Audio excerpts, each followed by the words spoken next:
على سفر فعدة من أيام أخر وعلى الذين يطيقونه فدية طعام مسكين فمن تطوع خيرا فهو خير له وأن تصوموا خير لكم إن كنتم تعلمون شهر رمضان الذي أنزل فيه القرآن هدى للناس وبينات من الهدى والفرقان فمن شهد منكم الشهر فليصم ومن كان مريضا أو على سفر فعدة من أيام أخر يريد الله بكم اليسر ولا يريد بكم العسر ولتكملوا العدة ولتكبروا الله على ما هداكم ولعلكم تشكرون وعن أبي هريرة رضي الله تعالى عنه قال قال رسول الله صلى الله عليه وسلم من صام رمضان إيمانا واحتسابا غفر له ما تقدم من ذنبه وعن أبي هريرة رضي الله تعالى عنه قال قال رسول الله صلى الله عليه وسلم الحياء من الإيمان والإيمان في الجنة صدق الله العظيم وصدق رسوله النبي الكريم ونحن على ذلك من الشاهدين والشاكرين والحمد لله رب العالمين. الحمدللہ یہ شعبان کے بالکل آخری ایام ہیں، اور اس کے بعد اگر اللہ نے ہمیں زندگی دی اور اللہ نے ہمیں اور عمر نصیب کی تو انشاءاللہ آئندہ جمعہ رمضان کے اندر شاید ہم پڑھیں گے انشاءاللہ۔ یہ شعبان کی اپنی جگہ پہ فضیلتیں اور برکتیں ہم نے ذکر کیا تھا، اور ایسے تمام مہینے اللہ تعالیٰ کے مہینے ہیں اور ہر مہینے کی اپنی جگہ پہ بہت اہمیت ہے، لیکن خاص کر رمضان کا جو مہینہ ہے یہ بہت بابرکت مہینہ ہے، بہت زیر خیر سے بھرپور مہینہ ہے۔ اس میں شیاطینوں کو اللہ تعالیٰ باندھ دیتے ہیں، اس میں رحمت کے دروازے کھلتے ہیں، جنتوں کے دروازے کھلتے ہیں، اور اللہ تعالیٰ جہنم کے دروازوں کو بند کر دیتے ہیں، شیاطینوں کو اللہ تعالیٰ باندھ دیتے ہیں۔ اس مہینے کے اندر نیکی آسان ہو جاتے ہیں اور بدی مشکل ہو جاتے ہیں، اور باقاعدہ صحابہ کرام اس مہینے کے تگ و دو کرتے تھے، تلاش کرتے تھے کہ یہ مہینہ ہمیں نصیب ہو جائے۔ خود نبی کریم صلی اللہ علیہ وسلم کی دعاؤں میں یہ دعا شامل ہے کہ وَبَلِّغْنَا رمضان، اللہم بلغنا رمضان، یا اللہ رمضان تک ہمیں پہنچائے۔ اور رمضان آنے کے اوپر پھر اپنے آپ کو صحیح تک آتے تھے، کوشش کرتے تھے، محنت کرتے تھے کہ اللہ تعالیٰ کس طریقے سے راضی کرے۔ اس لیے کہ روزہ وہ بابرکت عمل ہے کہ جو ہر امت کے اندر اللہ نے کسی نہ کسی طریقے سے اس کی فرضیت کا حکم دیا۔ کوئی امت اس طرح نہیں ہے کہ جس کے اوپر اللہ نے روزی فرض نہ کی ہو۔ اس آیات میں اللہ فرماتے ہیں یا ایھا الذین آمنوا، اے ایمان والو، کتب علیکم الصیام، آپ کے اوپر روزے فرض کی گئی ہے، کما کتب علی الذین من قبلکم، جس طرح آپ لوگوں سے پہلے لوگوں پر روزے فرض تھے، لعلکم تتقون، تاکہ آپ میں تقوی پیدا ہو جائے، اللہ تعالیٰ سے ڈر، اللہ کی خشیت، جہنم سے ڈر، اور شیطان کے وسوسوں سے، شیطان کے جو اعمال ہے اس سے انسان ڈرے، اور اللہ تعالیٰ کی طرف جانا اس رمضان کے نتیجے میں، اس روزے کے نتیجے میں انسان کا ڈر پیدا ہو جاتا ہے۔ اس نے سیام، کتب علیکم الصیام فرمایا، سیام جو ہے صوم، یہ کہتے امساک کو ہے، الامساک، انسان اس میں رک جاتے، انسان بند ہو جاتے، صرف شہوت سے بند نہیں ہوتے، صرف اس میں انسان اپنی منہ کو بند نہیں کرتے، صرف اپنی کھانے اور پینے کو نہیں چھوڑتے، بلکہ انسان ہر وہ عمل کرتے جس سے اللہ راضی ہو جاتے، اللہ خوش ہو جاتے۔ اس وجہ سے روزہ انسان کو اللہ کے بہت قریب کر دیتے۔ نبی کریم صلی اللہ علیہ وسلم بہت زیادہ روزے رکھتے تھے، اور اس لیے کہ یہ روزہ ہر امت کے اوپر اللہ نے کس طریقے سے اللہ نے فرض کیا تھا۔ یہ قرآنی آیات بھی یہی فرماتے ہیں، کتب علیکم الصیام کما کتب علی الذین من قبلکم لعلکم تتقون۔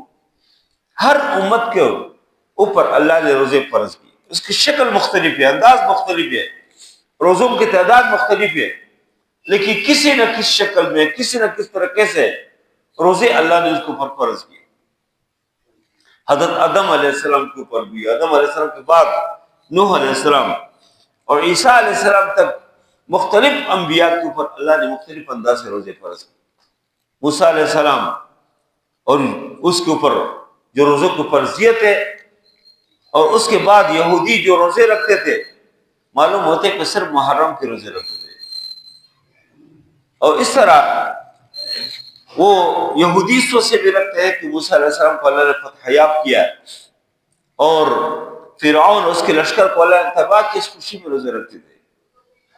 لیکن اس امت محمدیہ کے اوپر جو روزوں کی فرضیت ہے، وہ باقاعدگی سے جب نبی کریم صلی اللہ علیہ وسلم نے ہجرت کر کے مکہ المکرمہ سے مدینہ المنورہ تشریف لے گئے، تو 10 شعبان کو 2 ہجری کو اللہ نے روزے فرض کیے۔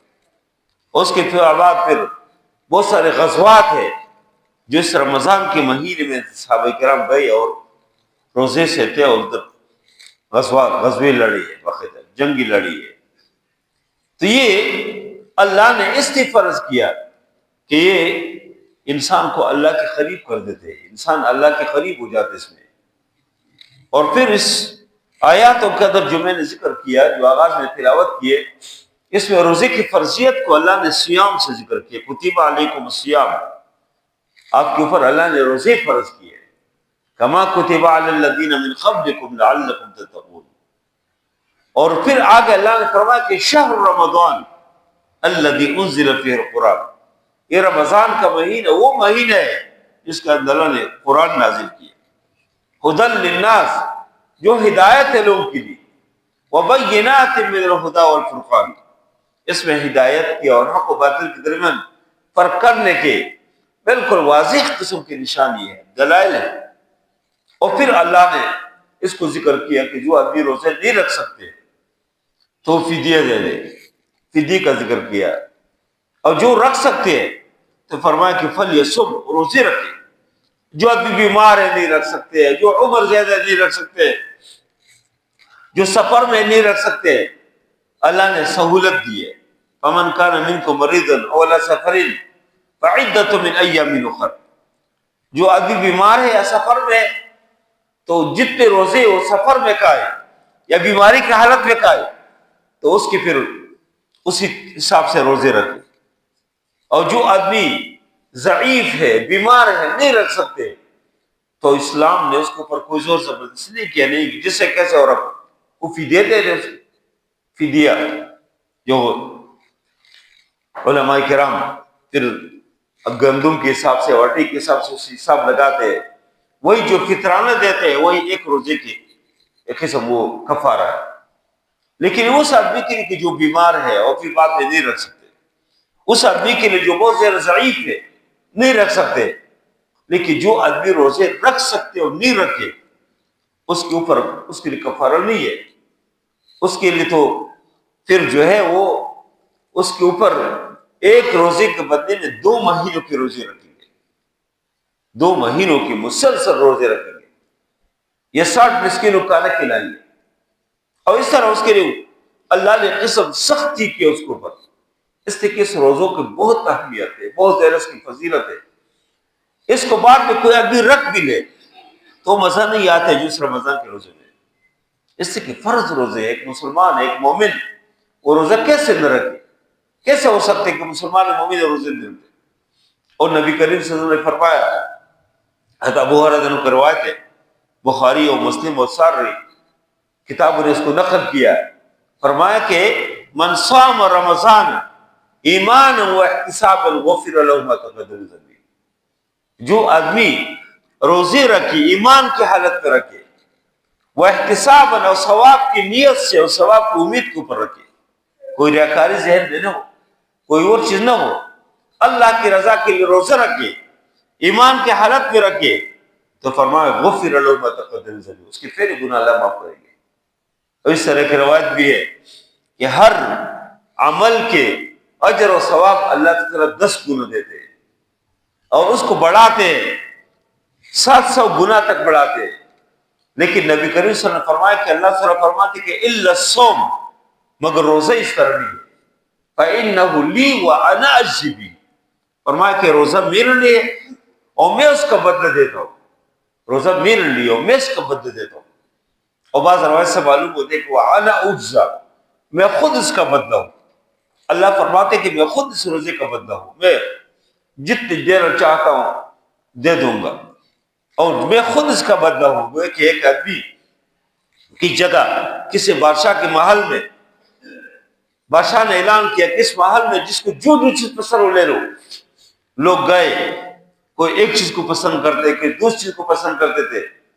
ادھر ایک ہوشیار آدمی تھے، عقلمند آدمی، وہ داخل ہو گئے، اس سے بادشاہ کو پکڑ لیا، کہتے مجھے بادشاہ پسند ہے۔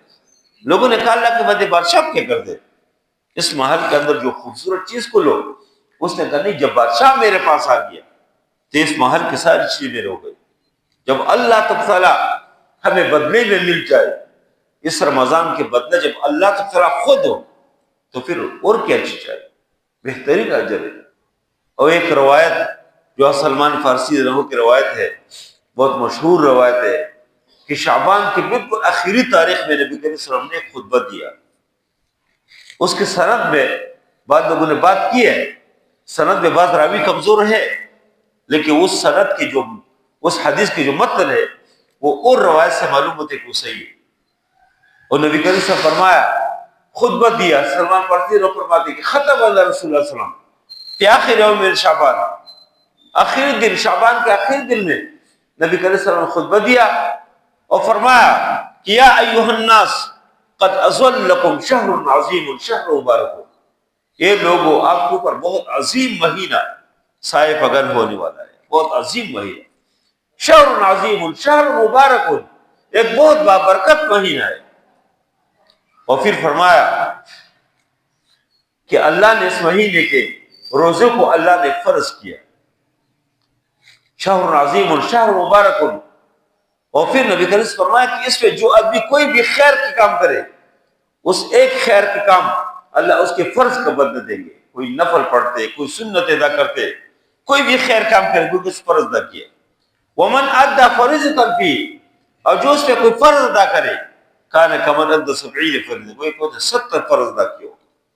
اور پھر نبی کریم نے فرمایا وهو شهر الصبر، یہ صبر کا مہینہ ہے، والصبر ثواب الجنہ، صبر کا بدلہ جنت ہے، صبر کا بدلہ جنت ہے۔ صبر کا مہینہ کیسے کہ دیکھو انسان کے پاس اپنے ہاتھ کے حلال کمائی ہوتے، بہترین قسم کے کھانے ہوتے، پانی موجود ہوتے، بہت زیادہ سخت پیاس لگا ہوا ہے، کھانے کی خواہش ہے لیکن نہیں کھاتے۔ ان کے سامنے اپنے نکاح شرعی محمدی کے اوپر اس کے پاس اپنی بیوی موجود ہے، اس کے قریب وہ نہیں جاتے، اس سے خواہش پوری نہیں کرتے۔ تو جب انسان حلال رزق نہیں کھاتے، اپنے حلال بیوی کے پاس نہیں جاتے، تو کسی حرام کو کیسے ہاتھ بڑھائے، حرام کیسے کھائے، حرام کام کیسے کرے؟ جو اس طرح صبر کرتے ہیں تو نبی کریم نے فرمایا کہ وہ صبر ثواب الجنہ، صبر کا بدلہ پھر جنت ہے۔ اور فرمایا ہوا شہر المواسات، یہ ہمدردی کا مہینہ ہے۔ ہمدردی، انسان اس میں کیا کرتے، ہمدردی کرے، لوگوں کے ساتھ ہمدردی، پوری دنیا کے انسانوں کے اور مسلمانوں کے درد اس کے دل میں موجود ہو، اس کو یہ معلوم ہو کہ اس کے پڑوس میں کون ہے جس کے پاس ایک تاریخ کی رکوت نہیں ہے، جس کے پاس ساری کی رکوت نہیں ہے، ایک ہمدردی انسان کے دل میں ہو۔ اب دیکھو ہر آدمی گھر میں جو کچھ بناتے ہیں اور گھروں میں بیچتے، افطاری میں اپنے گھر سے لوگ وہی پکوڑے اور سموسے اور وہی کھجور اٹھا کے اور گھروں میں دیتے، سالن دیتے، اور چیز دیتے. ایک ہمدردی کا مہینہ ہے. نبی کریم سے فرمایا کہ وہ شہر المواسات، ہمدردی کا مہینہ ہے. اور فرمایا کہ وہ شہر یزاد فیہ رزق المومن، یہ وہ مہینہ ہے جس میں مسلمان کے رزق میں اضافہ ہو جاتے ہیں. دیکھو جب رمضان آ جاتے وہی گھر ہے، وہی بینک بیلنس ہے، وہی تنخواہ ہے، لیکن ہر آدمی کے دسترخوان کے اوپر کتنی چیزیں ہوتے ہیں. اللہ کی نعمتیں، رحمتیں اور برکتیں اللہ تعالیٰ نصیب فرماتے ہیں. اور ہر گھر میں بے شمار انواع و اقسام کی کھانے ہوتے ہیں. کوئی آدمی زیادہ نہ بھی کمائے پھر بھی گھر میں بہت کچھ ہوتے ہیں. اور صرف آپ شہروں کی بات نہیں ہے، آپ کسی دیہات میں جائے، کسی پہاڑ میں جائے، اچانک کسی گھر میں افطاری کے وقت میں جائے، اس کے دسترخوان کے اوپر بے شمار چیزیں موجود ہوتی ہیں. اللہ مسلمان مومن کی رزق پہ اضافہ کر دیتے ہیں. اور اضافہ کیوں کرتے؟ کہ ہم تھوڑا سے اللہ کے قریب ہو جاتے ہیں، اللہ کو یاد کرتے ہیں، ہم کچھ نہ کچھ تلاوت کرتے ہیں، ہم قرآن کو سنتے ہیں، ہم 5 وقت نماز کے پابند ہوتے ہیں، تو اللہ بھی ہر طرح کی رحمتیں ہمارے اوپر نازل کرتے ہیں، برکتیں دیتے ہیں. لیکن جو ہی رمضان نکل جائے، یہ عید کی چاند نظر آ جائے اور ہم مسجدوں کو چھوڑیں، ہم عبادت کو چھوڑتے ہیں، ہم قرآن کی تلاوت کو چھوڑتے ہیں، پھر وہی گھر ہے، وہی بینک بیلنس ہے، وہی سب کچھ ہے، لیکن وہ رحمتیں نہیں ہوتے، وہ برکتیں نہیں ہوتے، وہی خیر نہیں ہوتے، وہ برکات جو رمضان کے اندر نہیں ہوتے. اگر ہم رمضان میں جس طرح اللہ کے قریب ہے، رمضان کے بعد جس طرح پاک و صاف زندگی ہم رکھیں، اللہ رمضان کے بعد بھی ہمیں اس طرح دیں گے. لیکن چونکہ ہم یہ کام کرتے نہیں، رمضان گزرنے کے ساتھ ساتھ اور عید کی چاند نظر آنے کے ساتھ ساتھ ہم ان تمام خیر کے کاموں کو چھوڑتے ہیں. اللہ بھی اپنے رحمت کو، اپنی سرخوں کو اس کو گھسیٹتے ہیں، اس کو اللہ تعالیٰ ہم سے لے جاتے ہیں کہ چاہو اپنے کام کرو. اس لیے اس مہینے کے اندر اللہ کی رحمتیں اور برکتیں نازل ہو جاتی ہیں. اور پھر نبی کریم صلی اللہ علیہ وسلم نے فرمایا کہ من فطر فیہ صائما، جو آدمی اس مہینے میں کسی روزہ دار کے روزے کو افطار کروائے، من فطر فیہ صائما کان لہ مغفرۃ لذنوبہ، 3 نعمتیں ذکر کی. جو آدمی کسی کو روزہ افطار کرے، ایک تو اس کے گناہ اللہ معاف کریں گے، کان لہ مغفرۃ لذنوبہ وعتق رقبتہ من النار، دوسرے اس کے گردن کو اللہ جہنم کی آگ سے آزاد کریں گے، وہ جہنم کی آگ میں نہیں جائیں گے. اور یعنی اس کی گناہ اللہ معاف کریں گے، اس کے لیے جہنم کی آگ سے اللہ اس کو خلاص کریں گے. اور تیسرے نمبر پر یہ فرمایا کہ جس آدمی کے روزہ اس سے افطار کروائے، اس روزہ دار کے اجر اللہ ان کو بھی دیں گے. اس کے روزے سے کوئی کمی نہیں ہے، لیکن اس کے اجر میں اللہ اضافہ کریں گے. لیکن کتنی بڑی بات ہے کہ ایک آدمی کی گناہ معاف ہو جائے، اس کو جہنم سے اللہ اس کو بچائے. اور وہ جو روزہ دار جس آدمی کو روزہ افطار کیا ہو، اس روزہ دار کے اجر بھی اس کو مل جائے. اس کے لیے جو اجر ہے وہ تو ہے ہی، ان کو بھی اجر اللہ دیں گے. کتنی بڑی بات ہے. صحابہ کرام نے کہا کہ یا رسول اللہ لیس کلنا ما یجدو بہی، ہم تو وہ چیز نہیں پاتے کہ ہم جس کے ذریعے سے کسی کے روزدار کے روزہ افطار کریں. ہمارے پاس تو پیسے نہیں ہے، ہمارے پاس تو کچھ نہیں ہے. نبی کریم صلی اللہ علیہ وسلم فرمایا کہ یہ اجر ہوا اس آدمی کے لیے کہ جو کسی کو روزہ افطار کرے، علی شربۃ من ماء، پانی کی ایک گھونٹ اس کو دے. پانی کی گھونٹ، پانی دینا کوئی ایسا مشکل کام نہیں ہے، پانی تو ہر آدمی دے سکتے کسی کو. اولا مسقۃ لبن، یا لسی کی ایک گھونٹ دے. لسی، کوئی کسی کو پانی دے، کوئی کسی کو لسی کے گھونٹ دے. اور یہ فرمایا اولا تمرۃ، ایک کھجور کسی کو دے دے. اور بات روایت میں کھجور کی ایک ٹکڑا ہے، کھجور کے حصہ کس کو دے اس کے روزہ افطار کرنے کے لیے، تو اس کو بھی اللہ یہ اجر دیں گے، اس روزہ دار کے اجر اللہ اس کو دیں گے. کتنی بڑی بات ہے، کتنی آسانی ہے. تھوڑا سی بس میں ہمت کرنے کی ضرورت ہے. آدمی جو ہے وہ اپنے گھر میں جو کچھ تیار ہو کسی اور گھر میں بھی دے، روزہ داروں کو دے. مسافر جا رہے ہیں ان کے لیے کوئی نہ کوئی افطاری کا اہتمام کرے، اور جو ہمارے پاس افطاری کرو. خوش نصیب آدمی ہوتے ہیں جو جگہ جگہ دسترخوان لگاتے ہو، سینکڑوں لوگ اس کی دسترخوان کے اوپر بیٹھ کے افطاری کرتے. اس وجہ سے اللہ رزق میں اضافہ کر دیتے. اس سے روزہ بہت بابرکت مہینے، بہت زیادہ خیر سے بھرپور مہینے. دوسرے اس میں قرآن کی تلاوت، چونکہ اس مہینے میں قرآن نازل ہے. اللہ نے فرمایا کہ شہر رمضان الذی انزل فیہ القرآن، اس پہ قرآن نازل ہے. تو اس کو آدمی قرآن پڑھے، قرآن سنے. ایک رمضان میں ایک بار قرآن سننا یہ سنت ہے. اس کو لازمی ہے کہ ایک بار کم از کم آدمی قرآن سنے، تراویح میں سنے. جہاں پر بھی تراویح ہو، 8 رکعت ہوئے یا 10 رکعت ہوئے 20 رکعت، اس چکر میں نہیں پڑھنا. یہ ہماری بدقسمتی ہے، ہماری امت کی بدقسمتی ہے کہ جب رمضان آ جاتے ہیں، ایک بابرکت مہین آ جاتے ہیں، تو بڑے بڑے پوسٹر لگ جاتے ہیں. کوئی کہتے ہیں بھائی 8 رکعت تراویح بس، یہ اور ثابت نہیں ہے. کوئی کہتے ہیں نہیں جو 8 پڑھتے ہیں وہ تو مسلمان ہی نہیں ہے، 20 رکعت تراویح پڑھو. یہ بحث کرنے نہیں چاہیے. اس زمانے میں، اس دور میں ایک آدمی مسجد جائے، ایک نوجوان اپنے گھر کو چھوڑ کے، فارغوں کو چھوڑ کے. آج کل کتنے خرافات ہیں، لوگوں کو خرافات کے اوپر لگا ہے. کون فارغ ہے کہ مسجد جائے؟ تو کوئی آدمی اگر 8 رکعت پڑھتے ہیں بہت زیادہ محترم ہے. 8 رکعت بالکل صحیح ثابت ہے، صحیح حدیث سے ثابت ہے. کوئی آدمی اگر 20 رکعت پڑھتے صحیح حدیث سے ثابت ہے. بہت سارے روایت موجود ہے اس پہ. اور سب سے بڑی بات ہے کہ امت کے ایک تعامل ہے، تعامل الناس پہ ایک دلیل ہے کہ برسول پاکین کے اندر 20 رکعت تراویح. تو بہرحال کوئی آدمی اگر 8 رکعت پڑھتے تب بھی صحیح ہے، پڑھے 8 پڑھے، کوئی مسئلہ نہیں. کوئی اگر 20 پڑھ سکتے، اللہ اس کو توفیق دے، 20 رکعت پڑھتے تو بہت اچھی بات. تو تراویح بہرحال پڑھو. آپ لوگ کوشش کریں کہ یہ مسجد خالی نہ ہو. یہ مسجد کی زمین یہ بددعائی دیتے ہیں جب یہ جگہ خالی ہو. ایک آدمی گھر میں بیٹھے، ایک نوجوان کسی پارک میں کھیل رہے، کی جگہ جا رہے، اور ادھر مسجد میں اس کے جگہ خالی ہو، یہ زمین اس کے لیے بددعائی دیتے ہیں، اس کے اوپر لعنت دیتے ہیں کہ تم اللہ کی رحمت سے دور ہو، کہ تم مسجد نہیں آ سکتے. اس سے تراویح کو آپ کوشش کریں کہ تراویح آپ سے چھوٹ نہ جائے. اور ایک قرآن کم از کم کسی بھی حافظ کے پیچھے آپ اس کو سنیں. اگر کوئی لوگ، بعض لوگ گھروں میں پڑھتے، گھروں میں اہتمام کرتے، قاری صاحب کو لگے بہت اچھی بات ہے. گھر میں خواتین بھی کھڑے ہو، اگر کسی مسجد میں خواتین کے اہتمام ہے تو خواتین کو مسجدوں میں لے جایا کرو. یعنی ایک عورت وہ اسپتال جا سکتی ہے، ایک عورت پارک میں جا سکتی ہے، ایک عورت بازاروں میں جا خریداری جا کر سکتی ہے، لیکن کہتے ہیں مسجد میں جائے.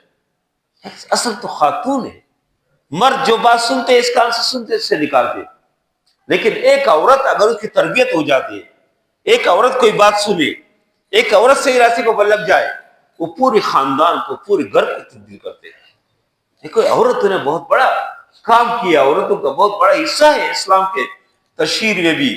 حضرت عائشہ رضی اللہ عنہا کو دیکھو، حضرت فاطمہ رضی اللہ عنہا کو دیکھو، حضرت ام عمارہ کو دیکھو رضی اللہ عنہا، دیگر خواتین بہت بڑا، حضرت صفیہ رضی اللہ عنہا کو دیکھو کیسے کردار ادا کیا. تمام خواتین کا بہت بڑا حصہ ہے. اس کو اگر کسی مسجد میں انتظام نہیں ہے کر لو. جب آپ جا رہے ہو مسجد کی طرف، اپنی بیوی کو ساتھ لے جائے، اپنی بہن کو ساتھ لے جائے، اپنی بیٹی کو ساتھ لے جائے، اپنی بہو کو ساتھ لے جائے. کیا ہو بہو، تم بھی مومنہ ہو، تم بھی مسلمان ہو. اور بیٹی مسجد جائے تم بھی، باقاعدہ اس کے لیے اہتمام کرو. یہ اوپر کوئی جگہ بنائے اس کے لیے. اگر اس طرح نہیں ہے تو اپنے گھر میں، پھر گھر میں کوئی قرآن کی تلاوت کرے، گھر میں کوئی ماحول بنائے. ورنہ اس وقت اسلام کے خلاف، مسلمانوں کے خلاف صرف اسلحے استعمال نہیں ہوتے، گولہ بارود استعمال نہیں ہوتے. یہ نہیں ہے کہ صرف ابھی فلسطین کے اندر جو بم اس وقت استعمال کرتے ہیں، وہ کہتے ہیں کہ وہ ایک بم سے 1000 لوگ سیکنڈوں میں کوئلہ بن جاتے ہیں، پگھل جاتے ہیں. ایسے بم استعمال کرتے ہیں اور پھر بھی ہم اس کو نوبل انعام دیتے. ہم کہتے ہیں جی تم بہت زیادہ عمل پسند ہو. جو نسل کشی کرتے ہیں وہ کہتے ہیں انسان یہ مسلمان جو کیڑے مکوڑوں کی طرح مارو.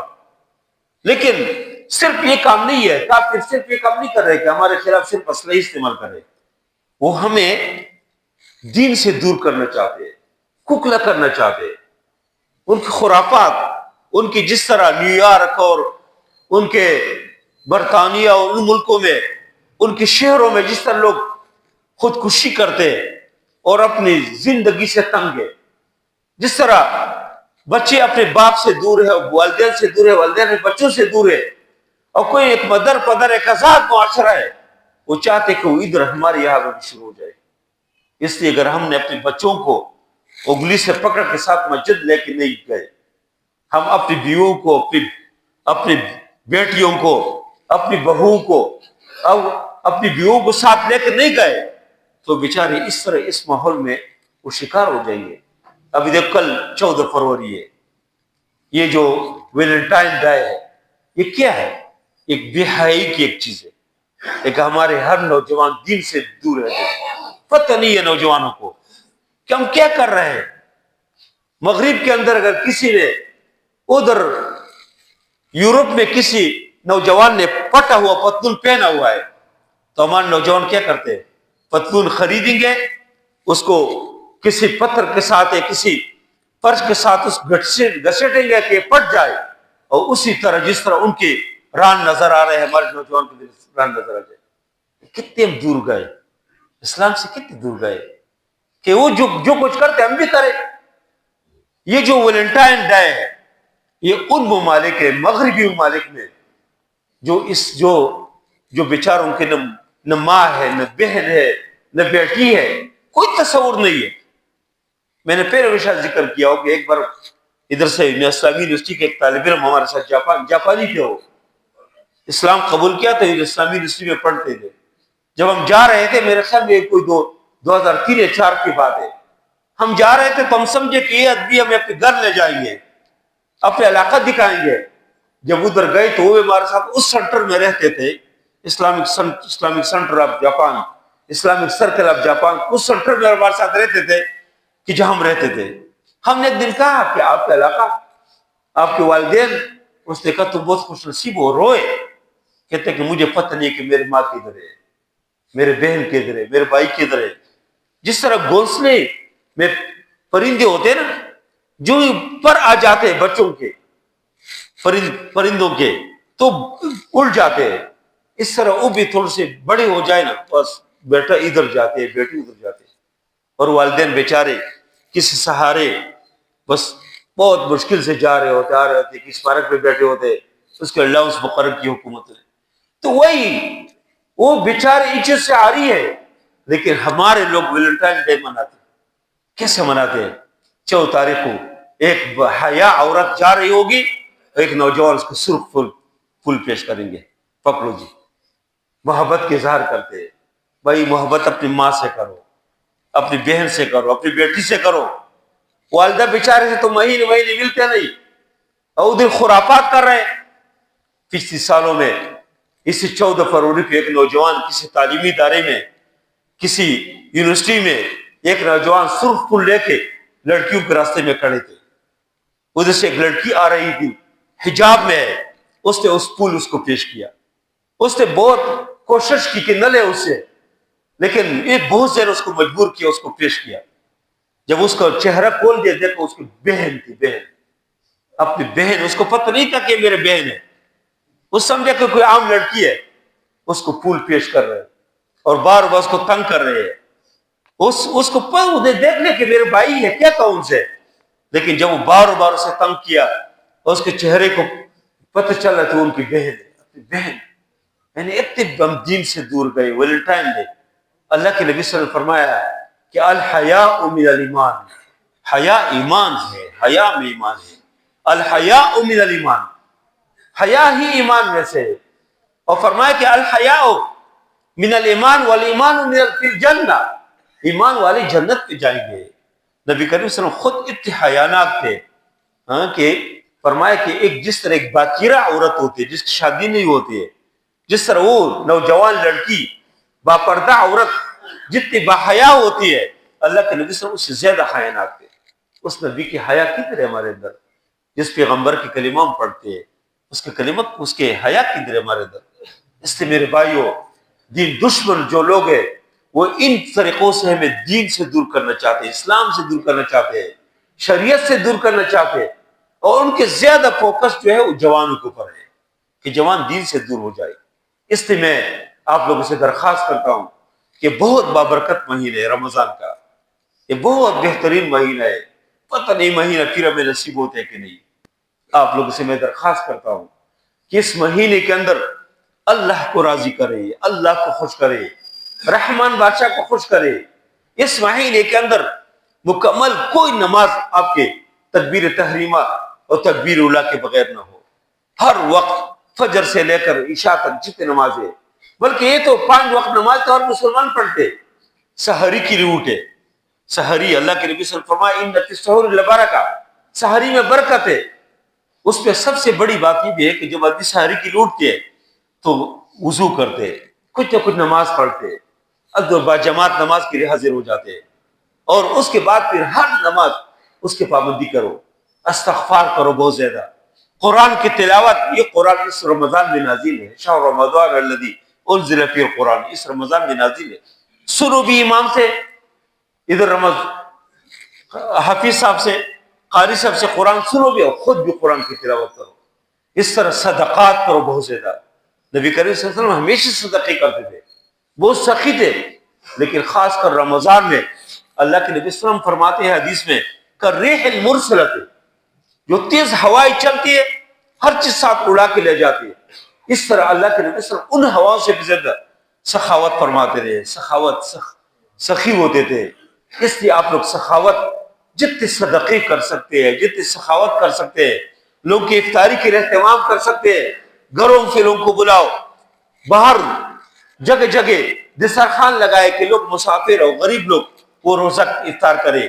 اگر کس کو اللہ نے توفیق دیا ہے، اور مجھے اندازہ ہے کہ سب کو اللہ نے توفیق دیا، الحمدللہ سب کے پاس بہت پیسہ ہے، آپ راشن دے لو، گھروں میں راشن بھیجو۔ رمضان کے جو 1 مہینے کی پیکج بنائے 10-15 ہزار روپے کے، اس سے کوئی آسمان نہیں ٹوٹے گا۔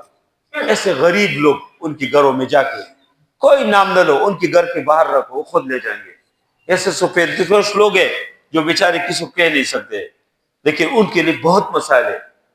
زکوٰۃ اس مہینے میں آپ دیں گے تو اس کے، جس طرح حدیث میں ہے کہ ایک فرض کے اجر 70 فرض کے برابر ہے۔ آپ اس مہینے میں زکوٰۃ دیا کرو، جتنے خیر کے کام کر سکتے وہ کر لیا کرو، اور سب سے بڑھ کر یہ ہے کہ پوری امت کے لیے دعائیں کرو، پوری امت مسلمہ کے لیے دعائیں کرو۔ امت مسلمہ بہت پریشانی میں ہے، بہت مشکل میں ہے، بہت زیادہ حالات امت کے لیے خراب ہے، تو پوری دنیا کے مسلمانوں کو اپنی دعاؤں میں خصوصی یاد رکھو۔ فلسطین کے مسلمانوں، کشمیر کے مسلمانوں کو، خود اس پاکستان کو اپنی دعاؤں میں یاد رکھو کہ ادھر جو جس طرح کی دہشت گردی ہے، بد امنی ہے۔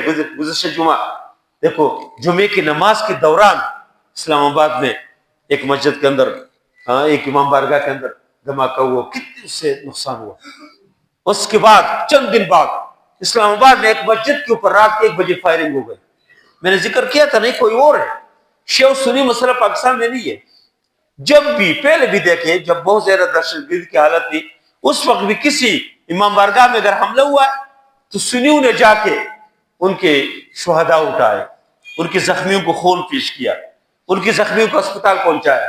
اور کسی مسجد میں اگر دھماکہ ہوا تو شیعوں نے آ کے کام کیا، مسلمان شہداء کو اس کو قبرستان میں پہنچایا، اس کے زخمیوں کو خون دیا، اس کو اسپتال پہنچایا۔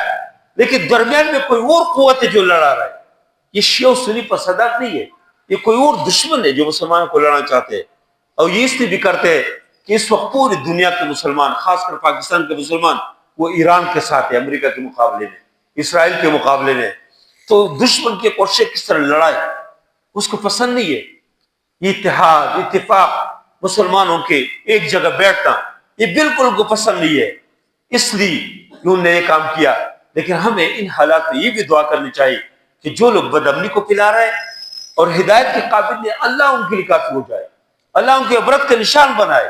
جو ہر لحاظ سے جس طرح بھی کوئی معاشی دہشت گرد ہے، کوئی پاکستان کو جغرافی لحاظ سے کمزور کرتے، کوئی نظریاتی لحاظ سے کمزور کرتے، ہدایت قابل نہیں، اللہ ان کے لیے کافی ہو جائے، اللہ ان کے لیے کافی ہو جائے، اور پوری دنیا میں اللہ اسلام کو غالب فرمائے۔ بنگلہ دیش میں کل الیکشن ہوا ہے، آپ کو پتہ ہے، لیکن جن لوگوں نے قربانیاں دی، تو ایسے ماحول بنا رہے جنہوں نے 71 سے اسلام کے لیے پاکستان کی قربانی دی، ابھی اس کو پیچھے ڈال رہے ہیں۔ جو آدمی ملک میں تھے بھی نہیں, اور جب حسینہ واجد بھاگ گئی اس کے بعد آ گیا, ابھی اس کے لیے ماحول بن رہا ہے, اس کو وزیر اعظم بنائے. کیسا عجیب دنیا ہے, کیسے بے انصاف دنیا ہے کہ جنہوں نے قربانیاں دی اور جنہوں نے پانسی کے پندے چومے اور اسلام اور پاکستان کے نعرے لگائے, اس کو تو پیچھے ڈال رہے, اور جو ادھر ادھر کے لوگ اس کو آگے لائے سیکولر. اور سب سے افسوس کی بات یہ ہے کہ ادھر بھی کچھ لوگ اس پہ خوشی منا رہے ہیں کہ ایک سیکولر پارٹی, ایک دین سے بیزار پارٹی وہ آگے آ رہے ہیں, اس کے اوپر خوشی منا رہے ہیں اور کہتے ہیں کہ اچھا ہوا کہ جماعت اسلامی کا نام لے, اچھا کو اس کو اس طرح پوزیشن نہیں ملا. الحمدللہ اس کو بھی اللہ نے بہت قوت دی ہے, لیکن یہ افسوس کی بات ہے ایک اسلامی جماعت دین کے اس کے خلاف تو تم بولتے اور سیکولر اس کے تم تعاون کرتے, کیسے عجیب بات ہے. یہ تعصب ہے, یہ تعصبات یہ مذہبی لحاظ سے بھی بہت خطرناک ہے اور یہ ہر لحاظ ہے. اور مجھے بہت افسوس صرف بھی ہے کہ دیکھو ہم عمران خان سے نہیں ہے, پی ٹی آئی سے میرا کوئی تعلق نہیں ہے, میرا تعلق جماعت اسلامی سے, لیکن اس کو آنکھ کا مسئلہ ہے, لوگ اس کے اوپر خوشی منا رہے ہیں. کس طرح عجیب بات ہے. اللہ کے نبی صلی اللہ علیہ وسلم نے فرمایا, واصلہ بن اسقع کی روایت ہے کہ اللہ کے نبی صلی اللہ علیہ وسلم نے فرمایا کہ لا تظہر الشماتۃ لاخیک, اپنے بھائی کی مصیبت کے اوپر خوش نہ ہو, فیرحمہ اللہ, اللہ اس کے اوپر رحم کریں گے, فیعافیہ اللہ, اللہ اس کو عافیت دیں گے, ویبتلیک, آپ کو مبتلا کریں گے. یہ ہمارے سیاست میں کتنے آگے ہم بڑھے, کتنے کہ سیاست کی دی بس ایک دوسرے ہمارے سیاسی دشمن ہے, بس وہ ہے کہ وہ جو اس کو نقصان پہنچا سکے پہنچاؤ. یہ کدھر ہے؟